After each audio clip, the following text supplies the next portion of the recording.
خب السلام عليكم ورحمة الله وبركاته. وعليكم السلام ورحمة الله وبركاته. خب برادر عزیز، الحمدلله رب العالمین، خوب هستیم. این سیومین شبی صحبت ما هست. الحمدلله، یعنی به توفیق الهی توانسته شدم که این صحبت رو با شما به پیش بریم. خب امشب برادر صحبت ما درباره آفت لیسان یا آفت زبان و به شکل عام آفت بدن صحبت خواهیم کرد. یعنی این چی معنی دارد این صحبت برادر؟ پیامبر صلی الله علیه و سلم در حدیث میگویند که من لم یدع قول الزور والعمل به فلیس لله حاجة فی ان یدع طعامه و شرابه. معنای حدیث میگن که هر شخصی که گپی دروغ ترک نکنه یا عمل به دروغ ترک نکند، خب خداوند حاجت به آن ندارد که، یعنی حاجت به روزه این آدم ندارد. میگه فلیس لله حاجة فی ان یدع طعامه و شرابه. خدا احتیاج به روزه این انسان، احتیاج به گرسنگی و تشنگی و انسان ندارد. یعنی حدیث برای ما تلقین میکنه که باید که ما چی باشیم برادرها؟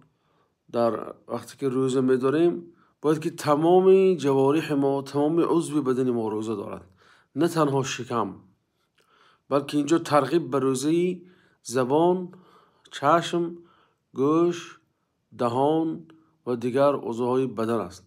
یعنی انسان باید که حرکت کند که از یعنی که روزش روزه کلی باشد، نه تنها فقط روزه شکم و روزه از شهوت باشد. بنابراین خواستم که درباره آفتی همین عضوهای بدن مادامی که در راه خدا استفاده برده نشود، چی بلاهای بالای سر انسان آوردنش ممکن است، در اطراف همین چیز صحبت کنیم با شما. کمترم باشه امروز. خب مثلا علما وقتی که گناه ها رو تقسیم میکنن عزیزان، به 3 گروه اساسی گناه رو تقسیم میکنن. میگن که اصل تمام خطاگی و گناه ها این 3 چیز است. اصل خطاگی 3 چیز است. یکمش کبر، دومش حرص دنیاگی و سومش این حسد است. اگر ببینیم برای چه اصلی گناه ها یا خطاگی ها رو کبر گفتن، برای اینکه دیدیم که ابلیس وقتی که کبر ورزید و با آدم سجده نکرد، وقتی که ابلیس کبر ورزید و سخن خدا رو گوش نکرد، وقتی خدا برای ابلیس گفت که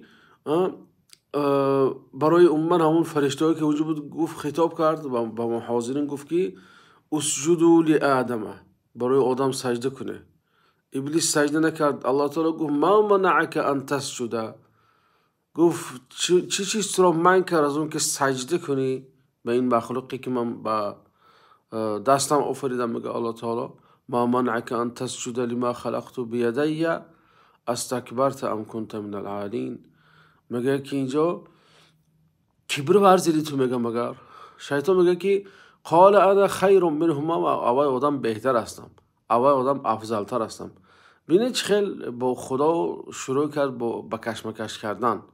یعنی وجه اون که فرمان خدا رو گوش کند، کبرش نگذاشت که ابلیس سجده کنند. دویمش حرص است.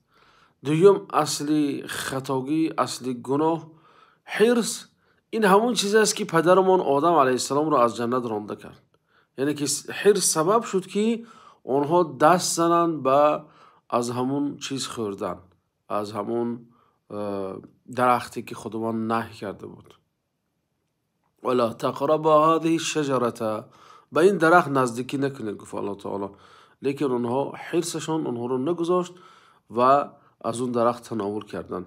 و گفتم سوم اصلی گناه و اصلی خطاگی این حسد است برادر عزیز. حسد این چی است؟ همون چیزی است که دو فرزند آدم علیه السلام بینش افتاد و نتیجه آدم کشی شد. برادران. خب و هر شخصی که از همین سه چیز نجات یافته باشه برادران و از بدی در دور است، از کفر. خب چون میگه که فالکفر من الکبر، کفر هم از کبر است، کافر شدن به خدا هم از کبر است.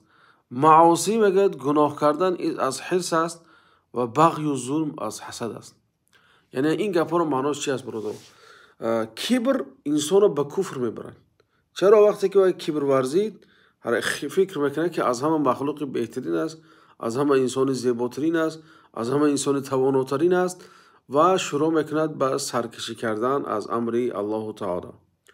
اما گناه باشد، گفت که اینجا گناه از حرص است. یعنی وقتی آدم که حریص شد، آدم که به حرص و طمع داده شد و مایده شروع میکنه به گناه کردن. یعنی که مثلا بین انسانی که پاره میخورد و چی چیز وادار میکنه که پاره خورد؟ همه حرصش. و میدونه که پاره مثلا جنایت است، پاره گناه است، به این چیز دست میزند مثلا. یا اینکه انسانی که شروع میکنه به دزدی کردن، انسانی که به دیگر گناه دست میزند، همه هونه میبینیم وقتی سرچشمهش چی است؟ حرصش به همین چیز است.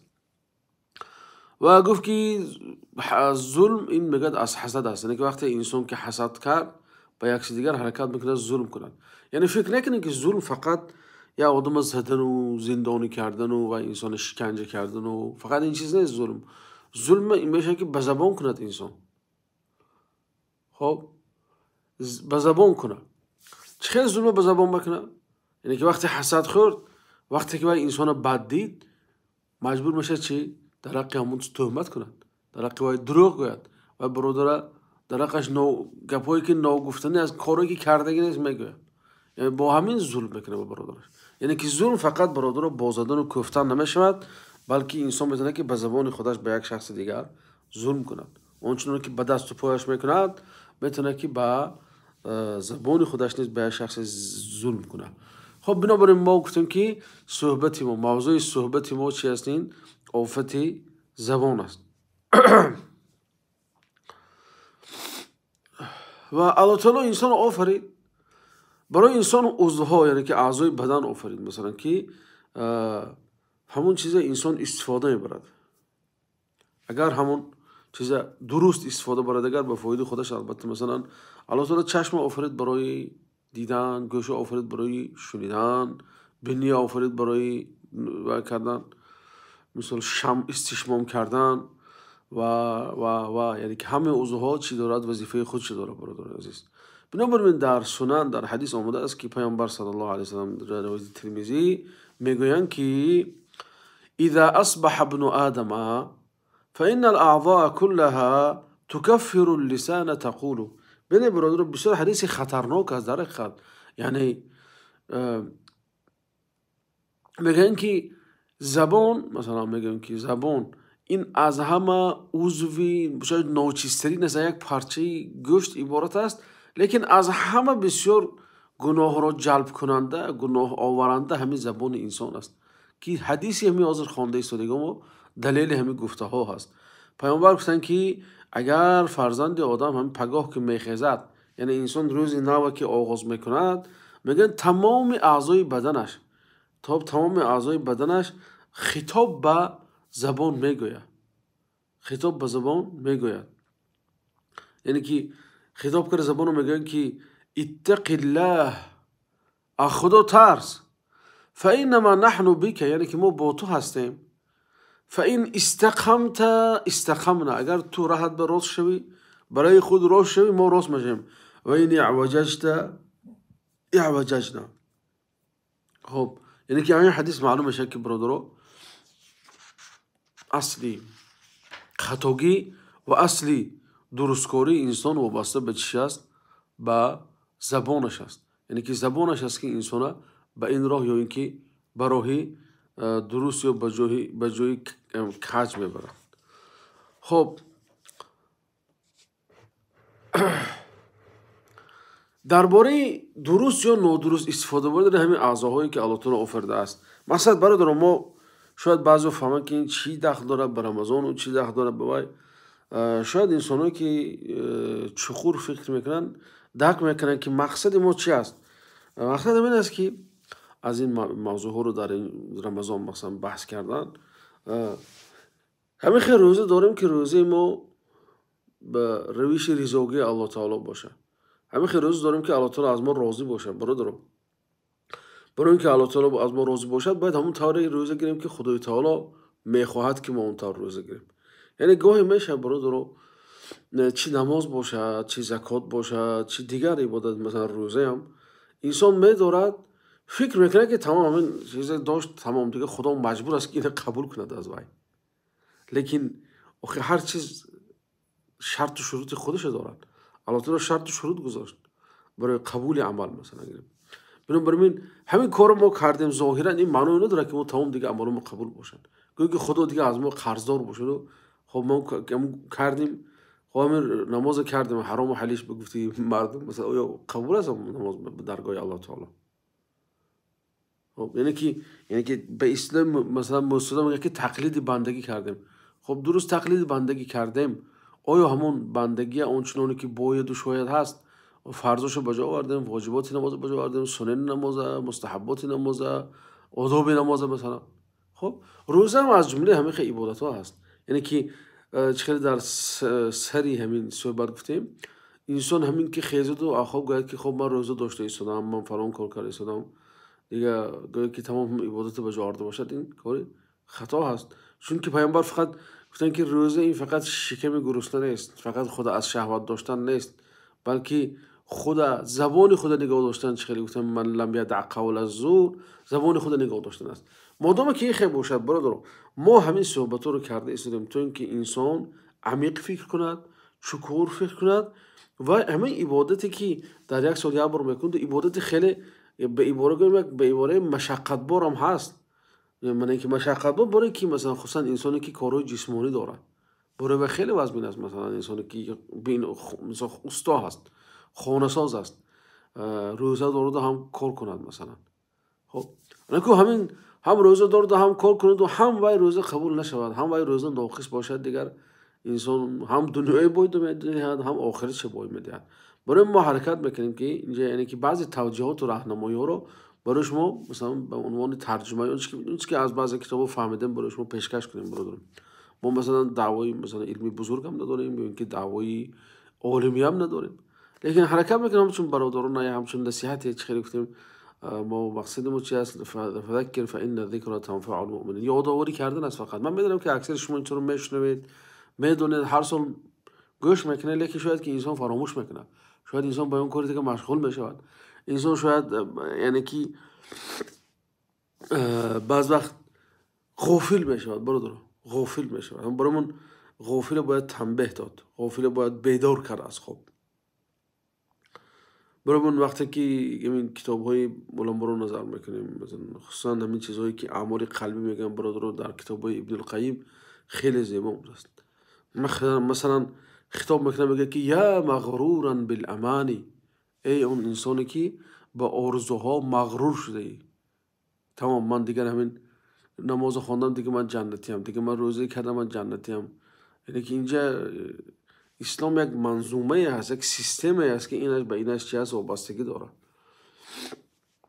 باید که این چیز فراموش نکنیم. خب ببینید چه خیلی برای ما میفهماند که اینقدر جنت رفتن کاری آسان نیست. بلکه دوزخ رفتن کار آسان است برای بنده. مثلا چی خیر؟ مثلا میگه که لعن ابلیس و اهبط من منزل العز بترک سجده واحده. ابلیس برای یک سجده ای که نکرد از همون جایی که در اونجا ابرو و عزت داشت و پیشوای فرشته ها بود، یا اینکه با فرشته ها رفت آمد داشت و با اونها نشست و خیز داشت، با اونها صحبت میکرد، برای خاطر یک سجده ناکردهش از اونجا محروم شد. یعنی انسان باید قیاس کنه که خودش، یعنی که وقتی که یک سجده ناکرده به این احوال گرفته شده، وقتی که انسان فرمان خدا رو بجا نیارد، دستور الله تعالی بجا نیارد، چی حالت به گرفتار شدنش ممکن است؟ یا اینکه میگه که آدم علیه السلام به یک لقمه ای که تناول کرد از جنت محروم شد. یک لقمه ای که نباید اونم میخورد، همون خود از خودم از جنت راند. یعنی که آدم همین کارش نبخشید الله تعالی، یعنی به معنای نبخشیدنی که نبخشید خطاگیش بخشید الله تعالی، لیکن از اونجا راند. آدم گفت تو از اونجا میبروی، بعد میروی فلان فلان کارا رو میکنی، اگر همون کارا رو کردی و از امتحان که گذشتی، با از اینجا میارامندی. همین شرطی برای فرزنداشم، برای ما همین است. اینه. خب ببینیم که انسانی که آدم کشتگی است، مثلا خب آدم، مثلا انسانی که آدم کشتگی است، الله تعالی یعنی که برای یک کف خونی خودی همون انسان آدم کشه الله تعالی حلال کرد. یعنی قاضی وقتی که شرعی باشد، قاضی شرع چیکار میکنه؟ وقتی انسان کش، برای کشتن انسان با اینو میکشه، یعنی یک کف خون میرسه، با همون یک کف خون جان خودش هم اصلا چی میکنن؟ در گریب همون یک کف خون میمونه. یعنی بینه میگه که انسان میگه یک به قدر اون ملاین عضوش میگه مثل ناخون بارین، مثلا عضو با همون جایی که به شکافی که نباید درآید میدراید، یعنی که در نظر داره که زنا هست مرا داره. چیکار میشه با انسان وقتی که زنا کرد؟ مثلا اگر زن دیده باشه دیگر سنگسار میشود، اگر زن نادیده باشه دیگر جلد میشود مثلا. خب یعنی ببین یک لحظت چند ثانوی یا اینکه چند دقیقه‌ای هست، خدای تعالی برای خاطر این آدم چاکر به همین جزا مبتلا کنه. این در جزای دنیویش هست، اخرویش با خودش میدونه. یا انسانی که یک قذف میکنند. قذف اینجا معناش چی هست برادرها؟ تهمت کردن به یک کس. وقتی که به یک شخص تهمت میکنه، الله تعالی اجازه داد که همون انسانی که تهمت کرده بهش 80 دره خوره، که این در حقیقت این بسیار چیزی منتشر است. ببینیم آفت زبان گفتم مثلا همین روز درسمون، ببینیم آفت زبان رو ببینیم که یک سخن بالای انسان 80 دره چی آوردنش ممکن است. و چی بسیار از این سخنا، چی بسیار از تهمت به یک دیگر، چی بسیار از یک تهمت کردن، در نیتش شک کردن. یعنی مثلا یکی از تهمتایی که انسان به همین دره خوری مثلا گرفتار میکنه، بسیار آدمای بینه، مثلا بعضی منطقه های بینه اگر یک چی دارن، حرامی بچه، یا عبارت داره حرامی بچه، این حرامی هست، این فرزند زنا هست. یعنی که حالا که شریعت برای اثبات زنا 4 شاهد فرض کرده است که 4 شاهد که شهادت نتیه و اثبات کرده میشه. وقتی که این کم از دهن انسان برآمد، اگر و انسان دیگری طرف مقابل اگر شکایت کنه، دیگر قاضی باید که این 80 دره زند تا اثبات کردن نتونه که زنا بچه بدون از زنا برآمدن این انسان. خب یا اینکه یک خطره میگه عرق هم خورد، یک خطره هم خورد، یک بوتلکه عرق هم خورد، میگه 80 دره شرطه میخوره. این یعنی که برای چی از این گپا برادر؟ یعنی که مغرور نشود انسان که خدا همین خدای درست مهربان هست، لیکن این خدایی که شدید العقاب نیز هست. ببینید که برای یک خطر انسان گفت که زنه، گفت 80 درش زنه، گفت انسانی که عرق میخوره مثلا. خب و میگه که همین عضو دستی که تو داری، مثلا عضو دست اهم چیزی ضرورترین برای انسان است که روزمره به همین دست انسان قریبی کارش کرده نمیتونه اگر همین دست نباشه. میگه برای خاطر چند درهم، یعنی که مالی که قدری چند درهم دارد، برای خاطر همون مال دزدیدن میگه الله تعالی اینا دست بریدنش اجازه داد. مثلا دزد دستش میبرن کوخ. در بعضی مذهب‌ها 3 درهم میگن، بعضی مذهب‌ها 10 درهم میگن مثلا. یعنی که از 10 درهم کم به دست نمیبرند، لیکن چی میکنن؟ دره میزنن. یعنی که از 3 درهم کم دزدی حساب میشه، لیکن اون دزدی که دست برن نه. اگر از 3 یا 10 درهم دزدی اگر بلند شد، قیمتی همون چیز دزدیدهش، بعد دستش بریده میشه. یعنی که وقتی که همین چیزا همشه گفتم از برادرو، یعنی که ابلیس برای یک سجده خداوند، چون از اونجا منزلت و مرتبه‌ای که داشت پایان فرآورد. آدم برای خاطر یک لقمه‌ای که خورد، خب آدم کشه مثلا برای یک کف خون ریزاندنش، یا اینکه انسانی زانی برای گفتم زنا کردنش، انسانی تهمتچیه برای تهمت کردنش 80 دلار خورد، عرق خورد 80 دلار خورد مثلا. و انسانی که دزدید دستش از دست داد، میگه که فلا تأمنه ان یحبسک فی النار بمعصیه. تو ایمین مباش، تو خودت رو ایمین مپندار که این خدا تو را به دوزخ پرتافتنش ممکن نیست. یعنی که پرتافتن ممکن است، یعنی که اینجا میخواد همین چه برام برسونه که تو پدرت آدم اولین پیغمبر انسانیت بود، لیکن یک خطایی کرد، خداوند از جنت وی رانده کرد. چرا تو رو رانده نکند مثلا؟ چرا تو رو مگه به دوزخ گرفت؟ تو کی هستی که تو برای خدا از آدم علیه السلام عزیزتر هستی مگر که خدا توی چشم باشه؟ بنابراین میگه ایمین مباشی که مغرور به آرزو نشو، مغرور به همون 2 رکعت نماز و تو چند تنگ زکاتی که میتی، یا اینکه چند ساعت روزه‌ای که میداری برای. خب بنابراین الله تعالی گفت که ولا یخاف عقباه، یعنی که باید از چیز انسان همیشه از خدا، از عقاب خدا در ترس و در هراس باشه از این چیز. یعنی یک زنک برای خاطر اون که یک گربه رو محکم کرده ماند و نگذاشت که وای بیرون او خودش خورد، نه او تشنگیش شکن از اونجا، برای خاطر یک گربه رو حبس کردن و زندانی کردنش دوزخ رفت.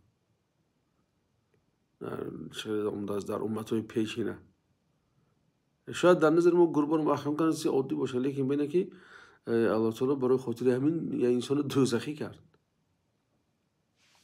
خب یعنی که حدیث دیگر است که در حدیث معاذ پیامبر میگن که و این الرجل لا يتكلم بالكلمه لا يلقي لها بالا، خب يهوي بها في النار ابعد ما بين المشرق والمغرب.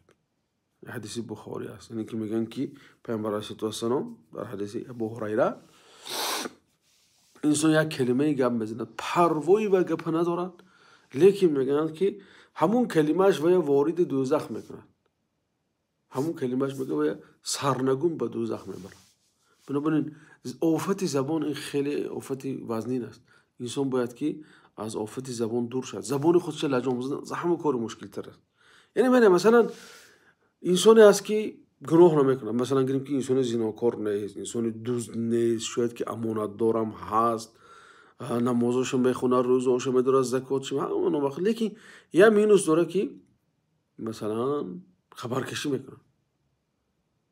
همین کارهای زور داره، لیکن یه مینوسش چی است؟ خبرکش است. زبان به نظرش این کاری چی نیست، مثلا کاری یک عادی است، یا مثلا غیبتچی است. همین کارهای خوب میکنه، لیکن در برابر این غیبت میکنه. خب یعنی که یه آفتی هست که نادیده هست، یعنی انسان فقط نادیده میکنه و این نظرش هیچی است. گاهی مثلا حرکت میکنه، مثلا یا انسان رو تنقید کنه، حرکت میکنه وقتی به انسان حسد میخورد در اطراف قصه های راست و دروغ بافتن گیره. خب بنابراین یعنی که انسان ظاهرا مثلا صاحب عبادت بدنش، ظاهرا صاحب فلان کارها بدنش، این معنی اون نداره که و انسان چی است؟ انسانی است که دیگر جنتی. چرا که اینجا آفتی است که میتونه که تمام همون کاراش با صفر برد. این همین آفتی زبان است. برای پیامبر گفتن که انسان شاید که یک کلمه گم بزند و پروایی و یک کلمه ندارد و یک کلمه با انسان سرنگون به دوزخ میبرد. بنابراین من حرکت کنم که یعنی که هر چیزی که میگذرد در این دهان باید که فیلتر گذاریم، همه خیلی فیلتر کنیم. چون که از همه مشکل ترین عضوی که انسان رو داشتنش مشکل است همین است. او قصه نشوندن مگر که او اسکندری مقدونیه میگن که سرتراشان می آمدن گویی که اسکندر شاخ داشته است و آسان است، لیکن از این چیز یک فایده گرفتن ممکن است آسان هم باشه. شاخ داشته است و میآمدند و سرتراش هر باری که سرتراش میکرد میفهمد که شاخ دارد. وقتی که موسری اسکندر گرفت، اسکندر سرتراش رو میکشد. هر بار موسریش میتراشد یک سرتراش باید که سرش پرد. بعد دیگه در شهر و منطقه سرتراش نمیاد. آخران سرتراش وقتی میاد میگه که گوش کن، میگه من همه که سرتراش کشتم رحم نکردم، تو نباید که سری من فاش کنی. من دیگه در دنیا سرتراش نمونده است، تو آخران سرتراش هستی. خب بعد همین چند سال میگن ریش گرفتم موسریش، دید که خیلی شاخ دارد، اگر گپ زند سرش میپرد، گپ نزند نمیتوند، طاقت کرده نمیتواند. بعد آخری همین خیلی به وای میاد که دیگر نمیتونه طاقت کند. میگن که میرود در همون کوهستانی نزدیکترین منطقه خودش، کجا میره که غار است و از اونجا آب، شهر آب میرود و خیلی در درون همون غار میدروید. و بعد میگه که اسکندر شاخ دارد. میگه اسکندر شاخ دارد، داد میده برای اینکه همون چیزی که در سینه جمع شد خالی کنه. بعد میگن که همون غار گویا که چی از غار میگه صدا میتد میبره در کوهستان، و کوهستان صدا میتد خیلی دیگر تمام شهر میگه صدای همون میبره، آواز شمال. خب یعنی که این چیز اصلا چیز خیالی هست، فقط برای خاطری نشان دادن که چقدر انسان اگر زبان خودش لجام نزند بالی سرش مشکلی آوردنش ممکن است.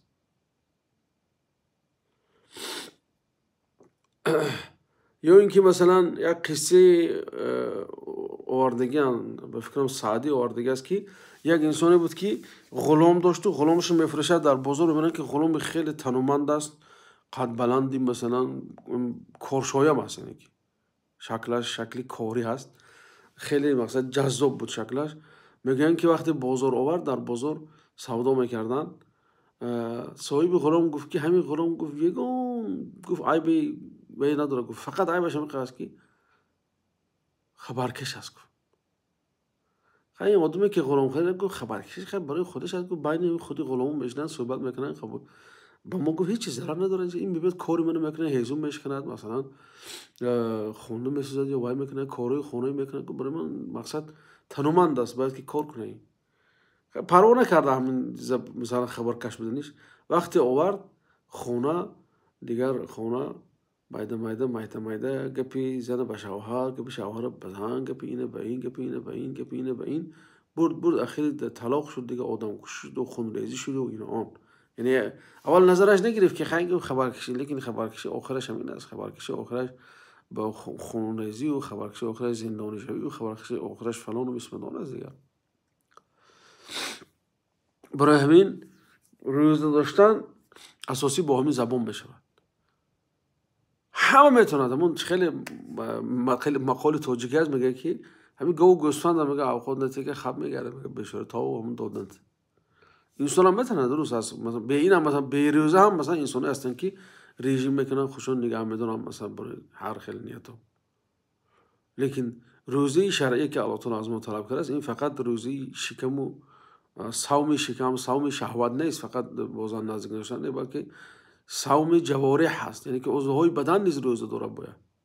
اگه عضو بدن روزه نداره، روزه دیگه روزه بی‌معنا است. همون حدیثی که در بدایت هم خواندم که لا من لم یدع قول الزور والعمل به، انسانی که دروغ نگذارد، واهمه نگذارد، تهمت نگذارد، خبرکشی نگذارد، یعنی که همین زبونش روزه نداره و روزش روزه نیست.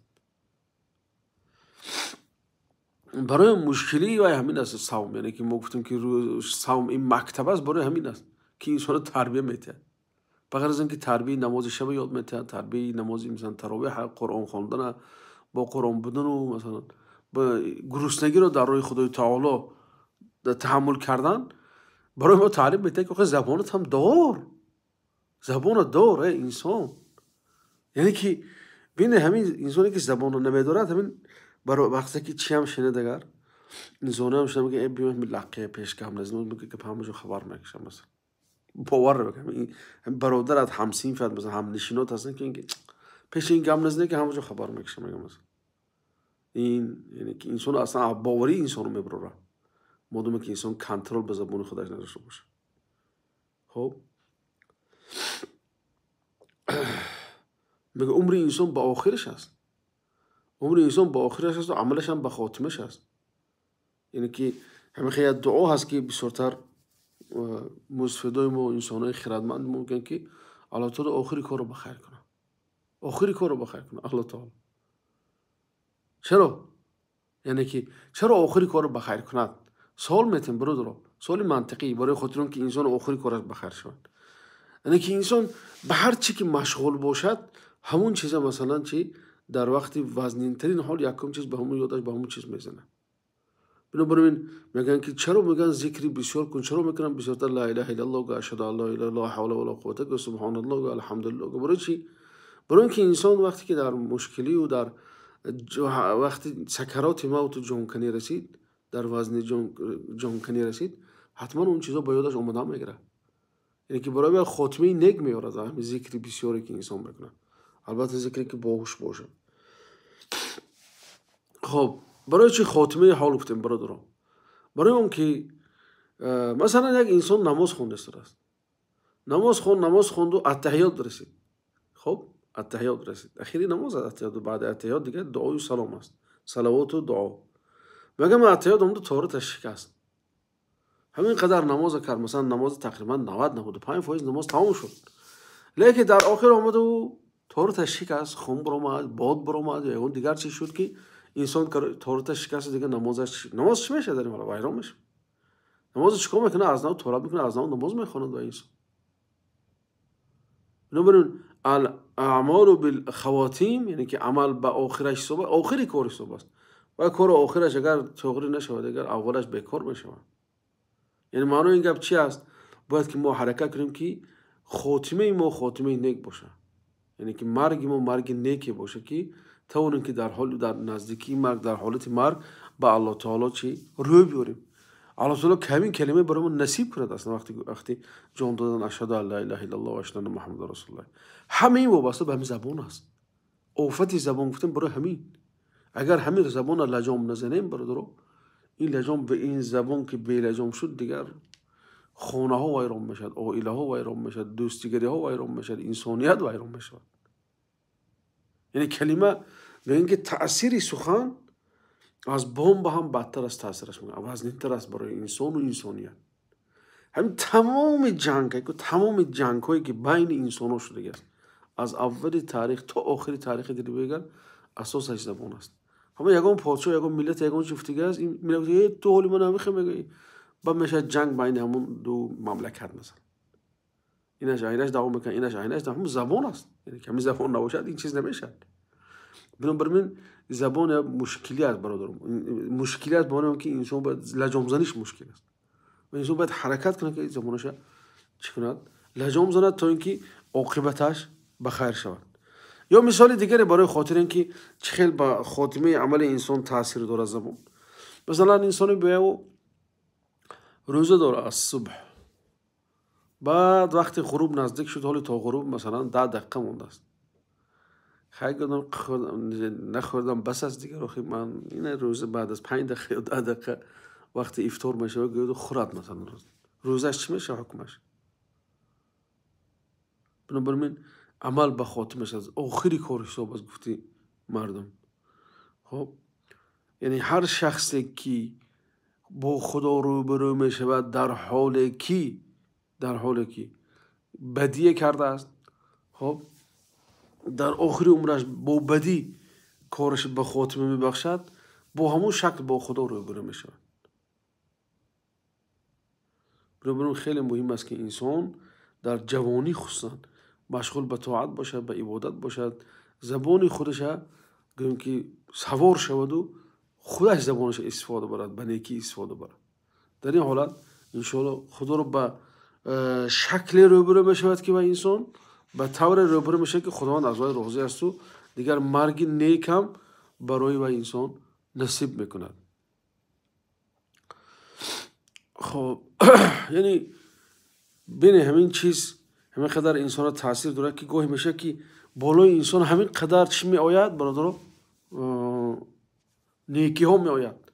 نیکی پیش در انسان کافته انسان رو می آید، پیش در تو می ایستد، لیکن یک چیز وای نیکی را از تو دور میکنه، بد میکنم، بدتر، شاید پیر شام میکنم ده همین کارا مثلا ده لیکن انسان نباید که در کار نیک بعد همه این کار مشکل ترین است برای انسان. همین هم زبان برای انسان فکر و زبان تلقین بکنه، یعنی که همین عضوهای بدنش تلقین بکنه. لیکن همین شاید که اگر همین چیز انسان اگر اون چیز رو گوش کردن دیگه بسیار کارهای نیک میمونه. مثلا بعضی آدم میگه که وقتی میگه صدقه کن، میگه که ای حال من پول ندارم، من پولم قشنگ بس صدقه کنه سر میکنم، من نیت دارم که من پول شب بعد این کارو کنم، بسم الله کارو کنم. تو خدا باید چیز هوایی است. خدا میگه که تو باید چیز همین مبلغی که تو برای خودت معین کردی رسیده میتونی یا رسیده نمیتونی. مگر یعنی که تو با مبلغ نرسی صدقه نمیکنی، مگر با اون مبلغ نرسی به مثلا یارو دوستت کمک نمیکنی. خب صحابه بودن که وقتی پیامبر در جنگ اومدن یک خرما آره صدقه کردن، بعضی میگن که نیم خرماش هم داد میگه برای همین چیز، نیم خرما قبول کردن. پیامبر صلی الله علیه و سلم گفتن که لا تحقرن من المعروف شیئا، یعنی که یگان کاری نیکته تو کاری معده و کاری کم حساب نکن. همیشه نیکی رو باید انسان اکو برای خودش نه، لیکن حقیر مشمار گفتن نیکیات، چون که خداوند نیکی تو هیچ وقت ضایع نمیکنه، عمل نیکی تو هیچ وقت الله تعالی ضایع نمیکنه. برای همین انسان نباید که بد میکنم، پولدار شوم بد میکنم، مستفید شوم بد نماز میخوانم. خیلی بعضی مثلا بعضی انسان در ما من پنسه برم بد نماز میخوانم، میخوام گپا بود پیشتر مثلا حالا شاید باشه بین بعضی ها. خب برای همین زبان باید خیلی گفتم لجام زد دوستان عزیز. همین بود یعنی که صحبتی که میخواستم در اطرافش کنیم درباره آفت زبان.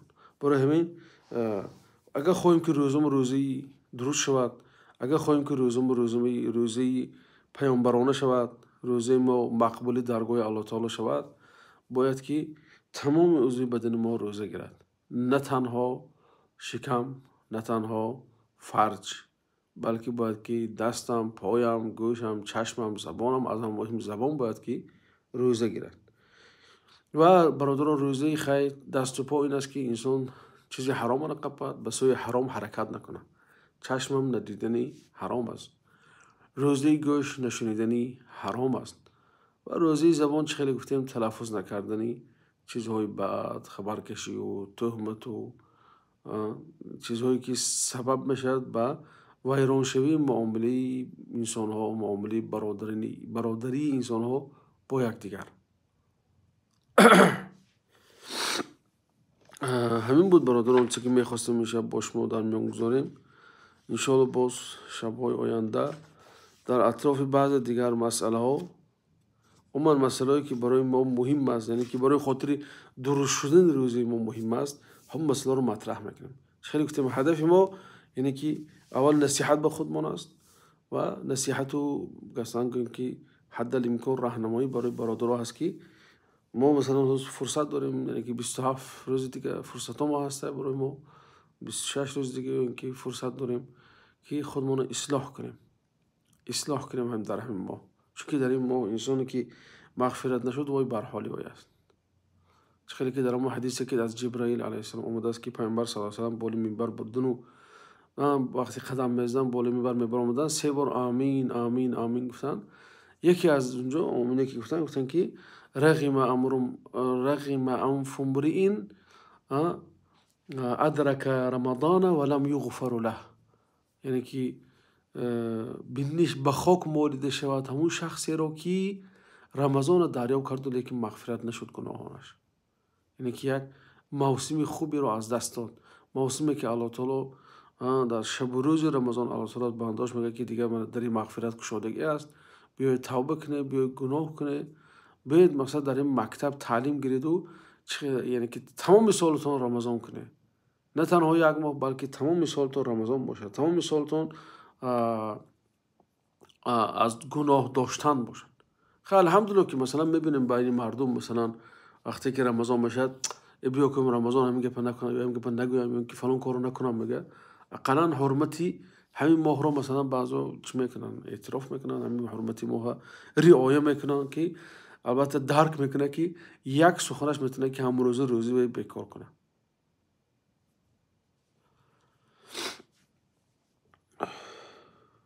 خب برادر، در مسئله همون گفتیم صدقه کردن و خیر کردن برای همسایه ها و برای خشتبارا هم مسئله رو در رمضان در حقیقت جدی گیره دوستو. این مسئله خیلی مسئله مهم است. پیامبر گفتن که الصدقه تطفئ غضب الرب. صدقه گفتن غضب خدا رو خاموش میکنن. یعنی که اگر خدا مبادا خدا نکند و از همون بنده غضبناک باشد، صدقه کردن سبب اون میشه که خدا از غضب خودش یعنی که بالای بنده غضب نکنه. برای همین خیلی مهم است. یعنی که شما گفته که صحابه من مثال آوردم، یعنی قصداً مثال آوردم که یک خرما صدقه کرد. یک خرما هم صدقه کردنم مثلا کار معده نشماره. یعنی یک سامونی، نیم سامونی، مثلا هر قدر میتونی. همین 30 روز باید که هر روز یک صدقه باشد که انسان چی کنه، هر روز همون چیزی اینکه ریجه برای خودش گذاره که هر روز برای خودش صدقه باشه. مثلا هر روزی که رمضان کمونه صدقه مثلا سومش بلندتر کنه.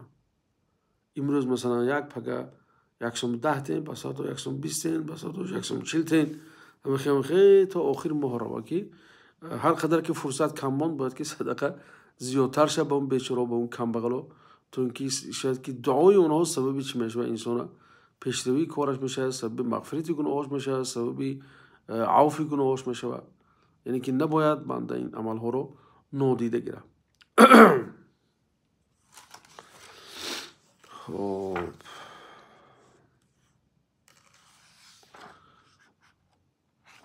فقط که شما دوستان نظرتون رو بیان نکرده که هم مثلا ما همه خیلی صحبتایی که درباره تزکیه نفس از دوام دهیم. این که خوب است که مثلا درباره تفسیر مثلا یکون سوره های مثلا که بسیار آدم میخونن در نمازشون همون تفسیر همونا رو گذاریم، تو اینکه آدم‌ها چی کنن نمازو که میخونن در نماز با خشوع خوانند و توانند با درک معنای همون چیزی که میخوانند نمازشون رو خوانند. اگر همین در کامنت ها برادر رو مینویسته خوب میشد که خب ما البته فکر همه یکرم ممکن است همه یخیر فکر کردنش ناممکن است، لیکن وقتی در کامنت ها دیدیم که انسان ها بسیارتر در چی مایل دارن بعد همون چیزا گذاریم. مثلا من شخصا مایلم این است که درباره اومخته شد گاهی از این تزکیه نفس گذاریم، گاهی مثلا درباره تفسیر گذاریم برادر عزیز، تا اینکه تفسیر ماهی قرآن که هست از به قرآن بسیارتر نزدیک شیم و قرآن بسیارتر آشنا شیم. خب همین اگر نظراتون رو در چی می نوشتید دوستان عزیز بسیار خوب میشون. جای برادرمون نوشتن که توحید چند قسم میشه. برادر توحید این تقسیماتی که علما میکنن یک تقسیماتای اجتهادی هست برادر عزیز، اجتهادی است. بعضیش میبینی که 2 تقسیم کرده است، بعضی میبینی 3 تقسیم، بعضی علما 4 تقسیم کردگان. خب بعضیش همون 3 تقسیم این از دیگر جهت کرده است، از جهت دیگر مثلا اعتبار داده تقسیم کرده است. خیلی میگن لا مشاحة فی الاصطلاح، یعنی که در این اصطلاح یگان ضدیت و چی نیست. یعنی که این چیزا مثلا بگم چیز مهم نیست که انسان مثلا همون توحید تقسیماتش دونه که فلان خیر باشه و بسم الله خیر باشه انسان دوزخی از این که ما گفتن نمیتونیم. خب علما تقسیم کردن درست، بعضی گفتیم چه خیلی گفتن 2 و 3 و مثلا 4 رو تقسیم کردن. خب بعض وقت میشه که همون آدمایی که 3 تقسیم کردن همون میشه که یک چه بهتاش داخل کرد، یعنی که گاهی تداخل بین معناها میشه در تقسیم. خب لیکن ویا در تقسیم جدا میکنن برای اینکه واضح تر شود، یا اینکه نقش بعضی از همون تقسیمات رو برای بسیارتر چی کردن مردم به بیان کردن نقش ifade کردن همون جدایی میگن که تو اینکه همون چیزا بسیارتر آدم ترکیز کند. این خیلی چشم هست برادر. من در این چیز مثلا جوی کشوکش نیست. خب در تقسیمات مثلا ملا علی قاری هم از اون قسم اومدگی است، مثلا از علمای حنفی تقسیماتی هم 3 گانه رو مثلا تایید کرده، یعنی که از کی اومدگی است در این اصل مثلا ابو غده مثلا عبدالفتاح ابو غده همیشه چه کرده است، غیر از مثلا تقسیماتی که مثلا از ابن تیمیه نقل شده است مثلا. خب ان شاء الله در این چیز مشکلی نیست، وزنی نیست برادر.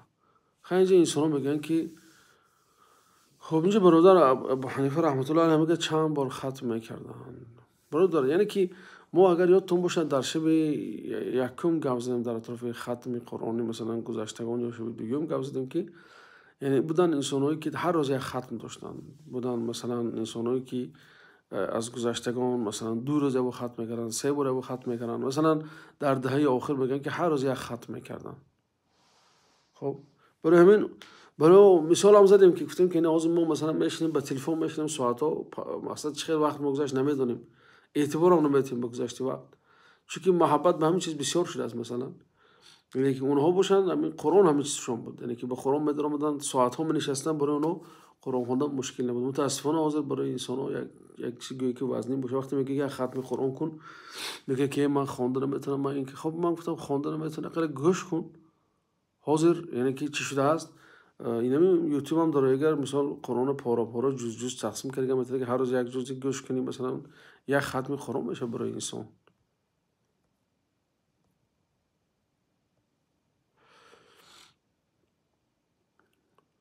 اینجا برادر ما گفته است که در روسیه در بعض شهرها 4 رکعت میخونن گفته تراویح. من در اطرافش صحبت کردیم برادر، گفتم که این عبادت سنتی است، مثلا رمضان تراویح خواندن یک چیز سنتی است، مثلا هر قدری که میتونن مثلا خصوصا شما برادر اونجا کار میره گفتیم که وزنی هست انسان کار وقت میکنه شاید که چقدر دور و دراز شب برای ملال میشود و خداوند هم نمیخواد که بنده در عبادتش با ملال ایستد، یعنی که باید که بی ملال ایستد. بنابراین همون قومات اون چه خطر میخوانن با همون قدر خواندن گرفت. دوستی عزیز خواهیم برادرم گفتن که من دیر کردم و 6 منوت دیروزه 3 بار گوش کردم، گفتن خدا تو رو خیلی قبول کند انشالله. امیدوارم که همین سخنایی که میگم برای فایده ما باشه، برای فایده آخرت ما باشه برادر عزیز.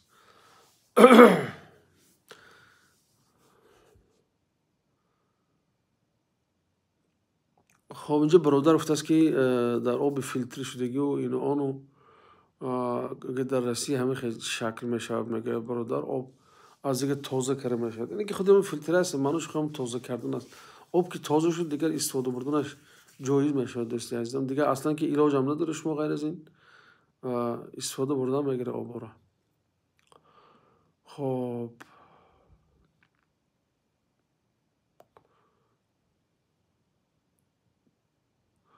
اینجا خواهر گفته است که اگر خوب بشت که یه روز تفسیر یه روز همه خیلی موعظه شود انشاءالله. خب سوال جواب هم گفته برادر ما هم حد الامکان برادران سوال رو جواب میدیم انشاءالله. تفسیر قرآن شود آمیخته شود بهتر است، هر دوی شود بهتر است. خب زیرا بسیار از ما معنای قرآن رو دوریم. بله یعنی که قرآن محوری و قرآن شناسی خیلی مهم است برای انسان مسلمان. تفسیر یعنی که ماشاءالله خیلی انسان ها غالبا به تفسیر میل دارن که این کاری خوبی است در حقیقت. اینجا گفته است که برادر ما تقدیر چی هست؟ تقدیر این از همون کلمه مقدار میگم به تاجیکی مثلا ما مثلا چینک، یعنی که معنای تقدیر یعنی که چینک از صاد کرده گویم میگر الله تعالی عمری توی رزقی توی مثلا زندگانی توی همه به یک چینکی معین کرده، مثلا این انسان قدش فلان میشود، مثلا چشمش فلان خیلی از بینیشی خیلی از این از تقدیرش است.